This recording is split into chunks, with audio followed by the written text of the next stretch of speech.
अस्सलामुअलैकुम जी, कैसे हैं आप सब। उम्मीद है आप सभी खैर आफियत से होंगे। अल्हम्दुलिल्लाह जी, मैं भी बिल्कुल ठीक ठाक हूँ आपकी दुआओं से। तो वैसे आज की वीडियो का आपको टाइटल देख के अंदाज़ा हो गया होगा कि आज की वीडियो बेसिकली क्या है। अच्छा, वीडियो को स्टार्ट करने से पहले मैं पहले ही आप लोगों से दो वजूहात की बुनियाद पर सॉरी कह देती हूँ। पहली बात तो ये है कि मैं बहुत टाइम तक मैंने यूट्यूब की कोई वीडियो अपलोड नहीं की। मैंने कोई व्लॉग शूट नहीं किया। बेसिकली मैंने शूट किया था लेकिन मैं एडिट नहीं कर सकी क्योंकि मेरे पास टाइम नहीं था। जॉब लाइफ के बाद आपके पास कुछ टाइम ही नहीं बचता कि आप चीज़ों को मैनेज कर सकें। फिर उसके बाद आपके घर की शादी हो, घर में शादी हो या घर में कोई भी इवेंट हो, तो चीज़ें आपकी इतनी मैस हो जाती हैं कि आप मतलब कैसे, कौन लोग हैं जो साथ के साथ व्लॉगिंग भी करते हैं और साथ के साथ अपनी जॉब लाइफ को भी देखते हैं, साथ के साथ अपनी पर्सनल सोशल हर चीज़ को अपने साथ साथ मेंटेन करते हैं। आई डोंट नो भाई, अगर आप में से कोई ऐसा बंदा जो व्लॉग देख रहा हो, मैं लिटरली आपको अप्रिशिएट करती हूँ। और कोई करे ना करे, क्योंकि आई फील, मुझे पता है कि कितनी एफर्ट लगती हैं बेसिकली। दूसरी वजह यह है कि ये वाली जो वीडियो है वो लॉन्ग जाने वाली है, बड़ी वीडियो होगी, तो इसके लिए मैं पहले ही आपको सॉरी कह देती हूँ। बट ये वीडियो बहुत इंपॉर्टेंट है। अगर आप भी मेरी तरह मैनिफेस्टेशन पे बिलीव करते हैं, या आप भी अपनी ज़िंदगी में डिसिप्लिन को लेके आना चाहते हैं, या आप अपनी ज़िंदगी में कुछ छोटी छोटी चेंज लेके आना चाहते हैं। अच्छा, इसके हवाले से मेरे पास एक बुक भी है, एटॉमिक हैबिट्स, यानी आप अपनी लाइफ में छोटी छोटी चेंज लेकर आके आप अपनी ज़िंदगी का बड़ा चेंज क्रिएट कर सकते हैं। खैर, हम असल बात पे आते हैं, असल मुद्दे पे आते हैं। वो है माय विजन बुक फॉर 2025। अगर इसमें से कोई ऐसी चीज़ है जो मैंने नहीं की, या कोई ऐसी चीज़ है जो मैंने की है, उन दोनों के रीज़न ज़रूर मौजूद होंगे। तो वो मैं कोशिश करूँगी कि अगर मुझे वो उसी के साथ साथ रीज़न समझ आते गए तो मैं आप लोगों को भी रीज़न्स बताती रहूँगी, ठीक है। बाकी ये विजन बुक का बेसिकली ये होता है कि आप कोशिश करें इसको अपनी आंखों के सामने रखें। मैं ज़रा कुछ इश्यूज़ की वजह से पूरा साल जो है ना बिजी रही थी, मैंने इतना ज़्यादा इसको रिव्यू नहीं किया, वरना अदरवाइज़ आप एटलीस्ट वीक में 1 टाइम जो है ना इसको रिव्यू ज़रूर करें अगर आप 2026 का बनाना चाह रहे हैं। तो स्टार्ट करते हैं। अच्छा, मैंने ना कुछ सेक्शंस बनाए थे, जैसे कि ऑल अबाउट पर्सनल ग्रोथ हमारा आ गया। उसके अलावा हमारा एक मिनट में आपको पोर्शंस पहले दिखा देती हूँ। फिर आ गई कैरियर ग्रोथ, ठीक है। फिर मैंने जी बनाया स्किल फॉर 2025, ठीक हो गया। उसके बाद मैंने मोर रीडिंग का अलग सेक्शन बनाया। मनी एक्सपेंडिचर प्रायोरिटी, ये मैंने अलग बनाया। सोशल मीडिया ग्रोथ, इसका मैंने अलग सेक्शन बनाया। तो इस तरह से आप भी कर सकते हैं अगर आप बुक बना। इससे आप लोगों को बता दूं कि मैंने ना पर्सनल ग्रोथ पे इतना ज़्यादा काम नहीं किया ऑनेस्टली। रीज़न ये है कि क्योंकि मेरे लिए न्यू था जॉब लाइफ का को देखना, तो उसने मुझे काफ़ी जो है ना डिस्टर्ब किया। मतलब लोगों को तो लगता है कि यार ये तो बहुत अच्छी एक सक्सेस मिल गई, और नो डाउट सक्सेस भी है, बट हर सक्सेस के साथ ना कुछ चैलेंजेस भी होते हैं, उनको भी हमें देखना होता है। पहली चीज़ जो इसमें है ऑल अबाउट पर्सनल ग्रोथ। अच्छा, पर्सनल ग्रोथ में मैंने एक चीज़ ये की है, डेली 5 टाइम्स हैबिट प्रेयर। मतलब मुझे नमाज की आदत बनानी है। हम सब चाहते हैं कि नमाज़ पढ़ें, बट द प्रॉब्लम इज़ कि हम लोग नमाज को ना, चलिए ठीक है फ़र्ज़ और ये सारी चीज़ें तो है, बट नमाज इज़ अ हैबिचुअल थिंग। मतलब इसका लिंक आपकी हैबिट से है। अगर एक बार आपने हैबिट डेवलप कर ली, मुझे लगता है फिर आप अगर ज़रूरी से ज़रूरी काम भी होगा ना, उसमें से भी आप अपना टाइम निकाल लेंगे नमाज के लिए। I try my best, but मुझे लगता है कि अभी भी स्टिल मैं जो मोस्ट इम्पॉर्टेंट चीज़ जो है वो फजर की नमाज़, अभी तक मेरी हैबिचुअल जो है वो फजर की नमाज़ नहीं बनी। तो ये इश्यूज़ स्टिल हैं। मतलब मैं कंप्लीटली तौर पर मैंने इसके ऊपर वर्किंग नहीं की। अच्छा, उसके बाद सेकंड हैबिट, जैसे मैंने अभी कहा मेरी फजर की नमाज क्या है, हैबिट नहीं बन सकी इस पूरे साल, तो वही इससे कनेक्टेड है, wake up early habit and walking. अच्छा, एक और चीज़ मैं आप लोगों को बता दूं, तो आपके विजन बोर्ड में हमेशा सिर्फ डिस्क्रिप्शन नहीं होनी चाहिए, पिक्चर्स भी होनी चाहिए। ये देखें आप पिक्चर, ये देखें पिक्चर। और 5 बजे उठने वाली कोई आदत मेरी नहीं बनी है, टोटली फेल। हाँ, ये है कि जॉब लाइफ है तो जॉब के हिसाब से उठना पड़ता था और जाना पड़ता था, वो चीज़ तो है, बट मैं उसको नहीं समझती कि वो वेकअप अर्ली है। वो तो आप अपने काम के लिए जा रहे हैं ना, बट वेकअप अर्ली का मतलब ये है कि आप उठें, सुबह उठ के वॉक करें और कुछ फ्रूट्स खाएं, नट्स खाएं, या कुछ आप ग्रीन टी वगैरह पिएं, डिटॉक्स वाटर पिएं, मतलब वो आपकी एक हैबिचुअल एक चीज़ बनती है। उससे मैं कहती हूँ कि आप जल्दी जो है वो उठें। अच्छा, उसके बाद है जी healthy body, healthy mind, healthy soul. Again ये भी आपकी जो है हैबिचुअल चीज़ है, मतलब हैबिट बनाने वाली चीज़ है।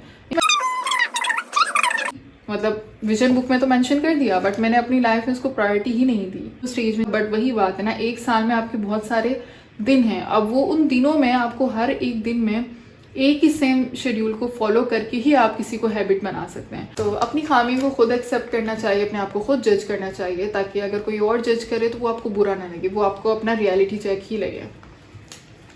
अच्छा, फिर मैंने एक सोचा था नॉर्दर्न टूर, जो कि मेरी विश थी, बट अनफॉर्चुनेटली ये भी नहीं हो सका। अच्छा, उसके बाद है जी हमारा read and understand half Quran. Vision book के अकॉर्डिंगली ये था कि मुझे हाफ कुरान जो है वो ट्रांसलेशन के साथ पढ़ना है एनी हाउ 2025 में। एंड आई ट्राइड, और मैंने माशाल्लाह से अभी मेरा 17वां जो है सिपारा तर्जमे के साथ चल रहा है। ये कैरियर ग्रोथ के हवाले से है, study, earning, job, research paper, scholarship, writing book, ठीक है। Focus on study. तो जो प्लानिंग थी वो ये थी कि मुझे अपनी स्टडी पे फोकस करना है। आइदर मैं आई नो मैं जो है वो ग्रेजुएट हो गई हूँ, बट इसका मतलब ये नहीं है कि मैं पढ़ना छोड़ दूँ। आप पढ़ते रहेंगे, उतना अपने आप को ग्रूम करते रहेंगे, उतना आगे बढ़ते रहेंगे, otherwise you will be gonna stuck, ठीक है। सो ये आप अपने जो भी ग्रेजुएट हो रहे हैं उनके लिए भी एडवाइस है कि आप लोग पढ़ाई को मत छोड़ें, प्लीज़। अर्न मोर मनी, ये मैंने विजन बनाया था 2025 में कि मुझे जो है वो मज़ीद इसको जो है वो स्टेबिलिटी की तरफ लेके जाना है और मज़ीद इसको डबल करना है। Job stability. As in 2024, I am finally graduated, alhamdulillah. So now I have to work on job side. पता था मैं जॉब कैसे लूँगी, क्या लूँगी, आप देख सकते हैं जॉब ऑफर लेटर भी मैंने लिखा है। तो ये मैंने बनाया था और अल्हम्दुलिल्लाह मुझे फरवरी में ही 2025 की जॉब मिल गई थी। अच्छा, मैंने इसमें एक और चीज़ लिखी है, मैं आपको बताती हूँ। I have to work on job side, build some skill, and with constant effort I will get a good job that suits me। मतलब जो मुझे सूट करे, मुझे वो जॉब, डजेंट मैटर कि आपको कोई 1 लाख 2 लाख मिल रहा है, इट डजेंट मैटर। अगर आप उस जॉब में खुश नहीं हैं और वो आपको सूट नहीं कर रही वो जॉब, तो आपके पैसे बेमायने लगते हैं। ऐसा होता है कि जब आपका शौक का काम होता है ना, तो आपको शुरू में मुश्किल लग रही होती है, लेकिन बाद में जाके आपको सुकून हो जाता है। बट जब आप पैसों को देख के जाते हैं तो आपको शुरू में तो बड़ी चिल एक चीज़ लग रही होती है, बट बाद में जाके आपको उलझन होने लग जाती है उन सब चीज़ों से। सो खैर ये बात है। अच्छा, फिर जी मेरा वन ऑफ द गोल या विजन या जो भी आप कहें, वो ये था कि right research paper and apply for published. अब मुझे उस वक्त नहीं पता था कि रिसर्च पेपर और रिसर्च पेपर की को पब्लिश करवाने तक और ये सारी चीज़ें कितनी कॉम्प्लेक्स हैं। मैंने यहाँ पर लिखा हुआ 6 से 8 जो रिसर्च पेपर मुझे पब्लिश करने 2000 मतलब पब्लिश नहीं करने, अप्लाई करने फॉर पब्लिकेशन 2025। इट मीन्स मतलब 6 से 8 जो है रिसर्च करनी है मुझे। बट जब आपको रियलिटी चेक मिलता है तो चीज़ें उस हिसाब से नहीं होती। लीला फिर भी मेरे 2 रिसर्च पेपर जिनके ऊपर मैंने काम स्टार्ट किया था 2024 में, वो दोनों ही मेरे 2025 में पब्लिश हो गए। Scholarship for MPhil. अच्छा, I want to do my MPhil, मुझे एमफिल करनी थी। It's my wish that I can do my MPhil in other city and through scholarship. अच्छा, अब इसकी मैनिफेस्टेशन मैं आपको बताती हूँ। मैंने यहाँ पर लिखा है कि मुझे एमफिल करनी है और मैं आपको बताती हूँ कि ये किस हिसाब से पूरा हुआ। रियलिटी तो ये है कि मैं भी इस वक्त एमफिल नहीं कर रही हूँ, बट मुझे इस तरह का मौका मिला। मैं गई थी कराची में इकरा यूनिवर्सिटी, मैंने अप्लाई किया और अप्लाई करने के बाद मेरी उन्होंने मुकम्मल जो ट्यूशन फीस है ना, वो मेरी उन्होंने स्कॉलरशिप में दे दी, क्योंकि मेरी जो ओवरऑल फुल CGPA वो 3.85 है। तो 3.8 से अबव वालों को वो फुल फ्री फ़ी जो है ना उनकी फ्री कर देते हैं, वो ट्यूशन फ़ी। तो स्कॉलरशिप मुझे वहाँ से मिल गई थी। वो और बात है कि मैंने उसको कंटिन्यू नहीं की, बट मैनिफेस्टेशन देखें आप कि वो कहीं ना कहीं स्कॉलरशिप तो मिल गई ना।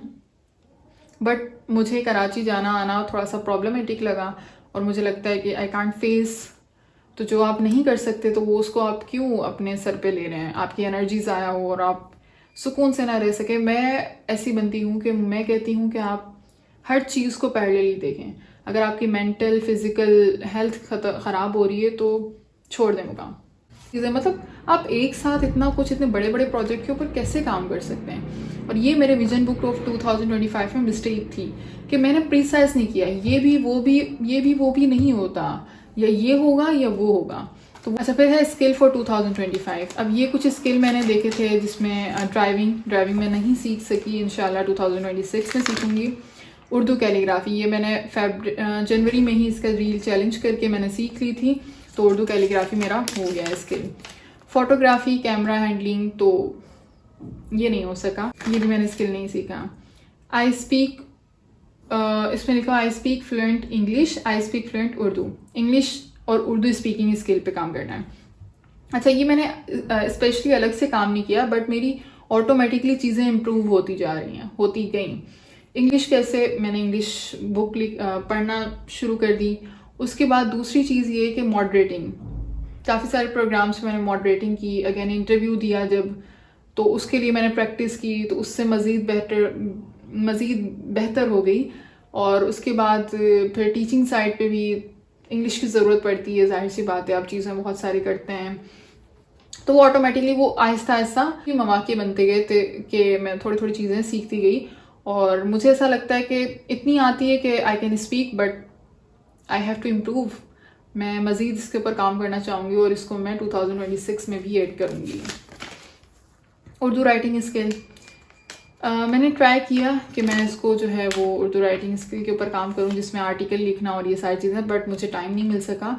थोड़ा बहुत मैंने कोशिश की, बट अच्छा, मोर रीडिंग में मेरा ये था कि मुझे English plus Urdu book habit को रीड करने की हैबिट बनानी है, एक तो ये हैबिचुअल है। उसके अलावा मेरा टारगेट था कि मैं 10 बुक को रीडिंग टारगेट था मेरा। आई गेस मैंने 7 या 8 बुक पढ़ी हैं। कि न्यूज़पेपर रीडिंग टारगेट, अच्छा न्यूज़पेपर के बारे में अगर मैं कहूँ आपको, न्यूज़पेपर मैंने स्टार्टिंग में पढ़ना शुरू किया था, और मैंने स्टार्टिंग के 6 मंथ्स जो है ना, साल के, वो मैंने हैबिचुअल हो गई थी मैं न्यूज़पेपर या न्यूज़ से लिंक जो है वो चीज़ों को देखने के बाद। उसके बाद फिर मेरा मूड चेंज हो गया और मैंने फिर न्यूज़ से अच्छा खासा टाइम अभी तक मैंने जो है वो गैप लिया हुआ है। उसके बाद मनी एक्सपेंडिचर में मैंने लिखा my own camera, more book to make library. Books मैंने ख़रीदी हैं मोर, अपना कैमरा नहीं खरीद सकी। उसके पीछे कुछ रीजंस हैं, नहीं बताना चाहती आपको यहाँ पर, तो वो आप रहने दें। उसके बाद है जी सोशल मीडिया ग्रोथ, जिसमें मैंने यूट्यूब चैनल मीनिंगफुल पोइट्री और रिमशा जी की ग्रोथ लिखी है, जिसमें मैंने लिखा था कि मीनिंगफुल पोइट्री पे मैंने काम करना है, 10 के सब्सक्राइबर करने हैं और सो ऑन। और रिमशा जी पे मैंने 2 के सब्सक्राइबर्स जो हैं वो कहीं ना कहीं फॉलोअर्स इंस्टा और इन सब में 2 के करना है। नहीं कर सकी। जॉब लाइफ जब स्टार्ट हुई ना, तो चीज़ें मेरी बहुत ज़्यादा जो है ना मैस हो गई। मैं चीज़ों को टैकल नहीं कर पा रही थी। आई नो मैं कमज़ोर हूँ, ये तो वही बात है कि अपने आप को सेफ जोन, अपने आप को शो करने की कि भाई मैं सही हूँ, ये वो सारी चीज़ें नहीं, गलती मेरी ही है। मैं चीज़ों को मैनेज नहीं कर पाई, मैं स्ट्रॉन्ग नहीं थी, मैं बोल्ड नहीं थी, तो it was my mistake. But इंशाल्लाह आई विल इम्प्रूव इट और I will put it in 2026 vision book. तो खैर ये मेरा माई विजन बुक फॉर 2025 था, जो मैंने आप लोगों के सामने बयान कर दिया। अब कुछ बातें जो डिस्कस करने वाली हैं, लेट मी डिस्कस वो बातें। तो विजन बुक, अगर मैं ये कहूँ कि मैंने बिल्कुल इस पे काम नहीं किया, तो ऐसा बिल्कुल नहीं है। हाँ, इसमें मेरी एक जो मिस्टेक है वो ये है कि मैंने एक इतने बड़े बड़े ड्रीम्स इसमें लिख तो लिए, बट मैंने उसका रोड मैप नहीं बनाया कि मैं इस पार्टिकुलर चीज़ को किस तरह से अचीव करूँगी। आइदर अगर मैं ये अचीव नहीं कर पाई तो इसका बैकअप पे मेरे पास क्या होगा। अब मैं आप लोगों को सजेस्ट करूँगी या नहीं करूँगी, मैं यकीनन आप लोगों को सजेस्ट करूँगी कि आप लोग भी अपने अपने विजन बुक या विजन बोर्ड ज़रूर बनाएं। एटलीस्ट आप अपने ईयर वाइज जो चीज़ें आपने अचीव करनी है वो एटलीस्ट आप पेज पे तो लिख लें ना। ज़्यादा नहीं तो आप इतनी एफर्ट नहीं कर सकते, बट अगर आप इतनी एफर्ट करें तो वो भी अच्छा है। वो क्यों अच्छा है कि जब आप इस पिक्चर को देखेंगे, जब आप इस चीज़ को देखेंगे, आपको जब अपनी एफर्ट नज़र आएंगे, तो आप उस चीज़ के ऊपर, आपको ये एनर्जीज हैं, ये आपको एनर्जी देगा, ये आपको मोटिवेशन देगा कि यार मैंने ये चीज़ इसमें मेंशन की थी, अब मैं I have to work on it. Vision board जब बनाते हैं तो हम समझते हैं कि हम हर चीज़ को ऐड कर दें और ये भी वो भी कर लें। मैंने अभी बीच में आप लोगों को कहा था कि ये भी वो भी के चक्कर में हम कुछ नहीं कर पाते हैं। तो मेरे साथ भी बेसिकली क्या हुआ, यही हुआ। तो ये मेरी वीडियो थी। आप लोगों ने मुझे कमेंट किया था, मुझे मैसेज किया था इनबॉक्स में कि आप इसको एक्सपोज करें, तो मैंने कहा मैं एक्सपोज कर देती हूँ। इसमें क्या बड़ी बात है, आपके सामने ही, आपके साथ ही सीखते हैं, आपके साथ ही जो है हम जो है, मैं क्या करूँ, क्या बोलूँ इस शॉर्ट में। खैर, आपकी सामने मेरी गलतियाँ भी और मेरी एफ़र्ट्स भी जो मैंने की और जितने % मैंने अचीव किया। अब 2026 में मैं क्या क्या ऐड करती हूँ, किस तरह से ऐड करती हूँ, वो भी मैंने सोचा नहीं है। और मैं कब करती हूँ ये भी मुझे नो आइडिया, क्योंकि अभी मेरे पास टाइम बिल्कुल भी नहीं है। तो हो सकता है 10 दिन या इस तरह से वो मैं कर लूँगी। बाकी मैं इंशाल्लाह कोशिश करूँगी कि अब आप लोगों को व्लॉग जो है वो ज़रूर अपलोड करती रहूँ। बट ये है कि आप लोग भी अपनी व्यूअरशिप दिया करें ताकि मुझे मोटिवेशन हो सके, अपने कमेंट से, अपने लाइक से, अपने शेयर से। इस तरह से आप मोटिवेशन देते रहेंगे तो जाहिर सी बात है फिर मुझे भी होगा कि नहीं, मुझे कोई देखता है, I have to work for that person या जो भी। तो ये थी आज की वीडियो। होपफुली आप लोगों को अच्छी लगी हो। बाकी आप खुश रहें जहाँ भी रहें और अपने अपने 2026 के लिए अपने अपने गोल अपने अपने उस हिसाब से बनाइए और कोशिश करते रहें ख़ुद को इम्प्रूव करने की। मैं भी कोशिश करती हूँ अपने आप को, मैं अक्सर कंपैरिजन करती हूँ तो मैं यही कहती हूँ कि मुझ में और बाकियों में सिर्फ यही फ़र्क है कि मैं चाहती हूँ कि I have to change myself. मैं चाहती हूँ मेरा चेंज हो, मेरे 2 दिन एक बराबर ना हो। अगर मैं आज ये गलत हैबिट कर रही हूँ तो मैं कल वो हैबिट ना करूँ, वो रिपीट गलती ना हो मुझसे। तो ये चीज़ें अगर आप अपने अंदर जहन में, अपनी हैबिचुअल में, अपने माइंडसेट अगर इस तरह का डेवलप कर लेंगे, it will be good for you, for your family, for your friends और फॉर योर क्लोज पर्सनस। तो अपना ख्याल रखिएगा और मुझे अपनी दुआओं में याद रखिएगा। बाकी अल्लाह हाफिज़ जी, मिलते हैं फिर इंशाल्लाह किसी और व्लॉग में, किसी और वीडियो में। कोई बात रह गई हो, कोई चीज़, कोई कन्फ्यूजन हो तो यू मैं आस्क इन कमेंट सेक्शन। बाकी वीडियो लंबी के लिए आई एम सो सॉरी, मैं अभी आप लोगों को सॉरी कह रही हूँ। अल्लाह हाफिज़।